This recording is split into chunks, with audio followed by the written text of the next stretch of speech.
Hello everyone, Matt from OpenWrench here, and today I am excited to tell you about a new feature that we recently released in OpenWrench, which is budgets. So of course everyone is concerned with how to do more with less, how to conserve cash, and how to be responsible as a cost center in a company with how you spend those precious dollars.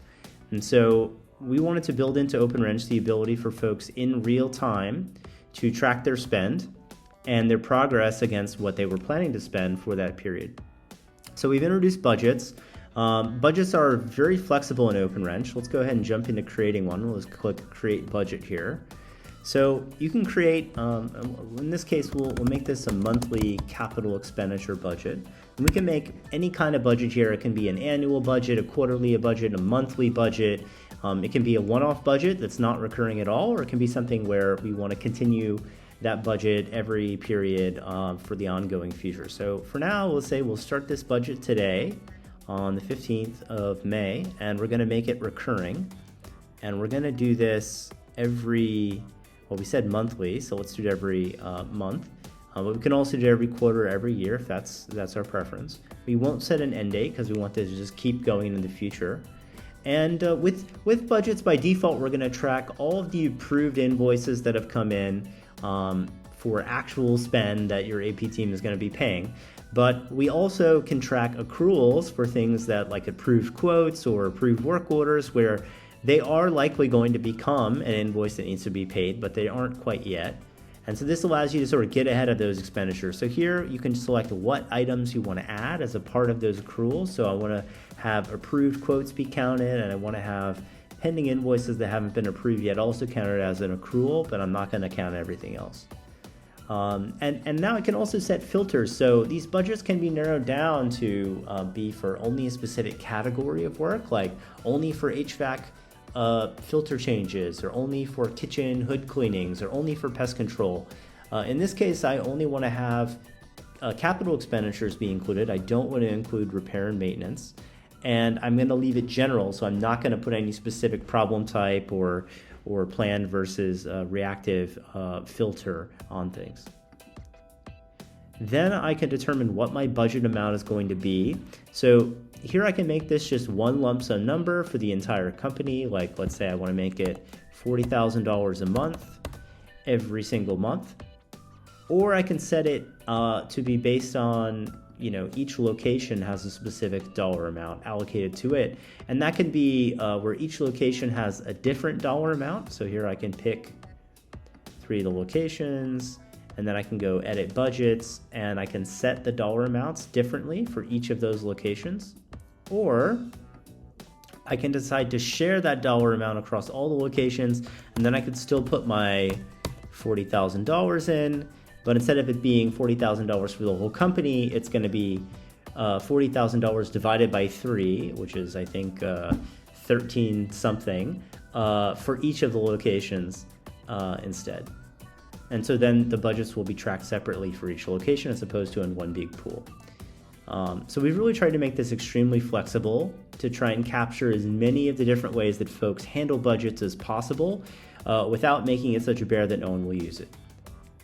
And lastly here you can see I'm being asked to set an alert threshold. Now an alert threshold is really where the rubber hits the road on budgets. So what this is saying here is that once we reach 90% of the budget used, we're going to start to show an alert, a visual alert to approvers when they're going to approve quotes to let them know that we're almost at our budget. And so if they approve that quote, it might actually put them over budget. And we'll show them the impact of that individual quote. We will look at that in a minute. So we'll leave this alone. We'll go ahead and set this at 90%. And here we are on our budget page. Now we're seeing for this month, we've already spent $762, not a big amount of money, of our $40,000 budget on CapEx. We didn't have to do anything to get that number to show up. It's just going to happen automatically. If you go to the bottom, we're going to see each of the locations listed as well as where that spend is. So we can see that spend was on our Glen Park location. And then if we click on Glen Park, we're going to be able to see for that particular location, here was the actual invoice. We had a toilet bowl that was cracked and needed to be replaced. this was the invoice that was received that was flagged as CapEx. And we can go ahead and view invoice, and we're actually all the way down to the detail of that individual invoice, and we can even look at the work order to find out what work was done that created that impact on our budget. Now, if we come back out, let's go back to our general budgets page here. And let's look at a budget we already have created here. So we have a monthly R&M budget. Now we've only used 15% of this. We have 85% remaining. And one of the other nice features with these budget overviews that you'll see here is we have this nice chart here. Now, if you're spending in a linear fashion, which is, let's say you have 30 days in a month and you're spending 1/30 of your budget every day, you'd be right on top of this line here. So if you're on the line or below the line, in terms of this black line of actual spend down here, generally that means you're going to be under budget or on budget. If you're over the line, that means you're on track to have spent more than we would expect you to have spent based on the amount of time that's elapsed in that budget period. So if you're over the line, that's generally a warning that you're spending too quickly and you're probably going to go over budget. You can see in this case, we barely spent anything, so we really aren't in any risk of going over budget at all. Again, if I click on this company-wide down here, I'm going to see all the different kinds of expenditures that are making up that number, including approved quotes for accruals and approved invoices for actual spend. And I can click on any of these to be taken to that individual quote or to that invoice to see the details. Okay, so we've looked at the budget overviews, we've shown how to create a budget. Now let's look at what it means in practice once we've created that budget, and how are we going to actually enforce it and try and protect ourselves from spending too much.